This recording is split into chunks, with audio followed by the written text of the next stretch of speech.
Today, we're going to dive into one of the trickiest parts of being human, figuring out the gap between what people say and what they actually want. Seriously, learning to see this isn't just a neat trick, it's a game changer, and we're going to break it all down. So let's just start with a really simple question. Think about it. Do people, or, hey, even you, always lay out your deepest desires with total clarity? I think we all know the answer to that. It's a big, resounding no. And that's exactly where it gets fascinating. Okay, check out this example from the source material. It just perfectly sums up what we're talking about. A woman says she wants an escort, right? But what she's really after is a kind of mental sparring partner. This is the whole mystery right here. How do you look past the words people use to see what's really driving them? You know, this ability to see what's not being said, it almost feels like a superpower, doesn't it? It's the art of hearing the music behind the lyrics, of understanding that hidden engine that's running just under the surface in all of us. And if you've ever found yourself thinking, man, there's gotta be a name for this, you are definitely not alone. It's a feeling we all recognize, this powerful kind of insight, but it's so hard to pin down. So let's try to put some words to it. So how do we even begin to talk about this? Well, a good place to start is with the language we already use every day, the common words we reach for when we try to describe this. We throw around words like discernment, or we say someone is perceptive, or that they have great intuition. But here's the catch, right? All of these words describe the result. They tell you that someone gets it, but they don't really explain how they get it. They're labels, not explanations. So to really understand the how, we have to level up. We need to move past everyday language and step into the world of psychology. This is where people have really put in the work to build frameworks for what this ability actually is. So, one of the first big ideas is interpersonal intelligence. This comes from the psychologist Howard Gardner, and it's not just about being a people person. It's a very specific kind of smarts. The ability to accurately read what makes other people tick, what their real motivations are, so you can work with them effectively.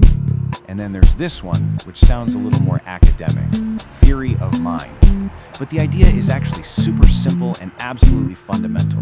It's the moment you realize that what's in your head, your thoughts, your feelings, your wants, is totally separate from what's in someone else's head.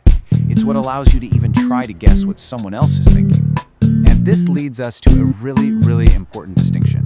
Theory of mind is what we call cognitive empathy. It's saying, I understand how you think. That's totally different from emotional empathy, which is, I feel what you feel. A master negotiator absolutely needs the first one. A best friend, well, they probably need a bit of both. So who are the real pros at this? You know, the people who use this skill at an absolutely elite level? It's not some magical gift. It's a skill, and it gets honed to a razor's edge in some very specific lines of work. Think about it. Great leaders use it to figure out what truly motivates their team. A top-tier negotiator uses it to hear the real need hiding behind some tough demand. A psychologist, well, their entire job is to decode the hidden layers of the mind. And then you've got a really surprising one, the magician.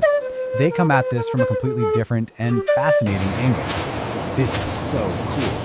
A magician isn't using actual magic, they're an expert in applied psychology.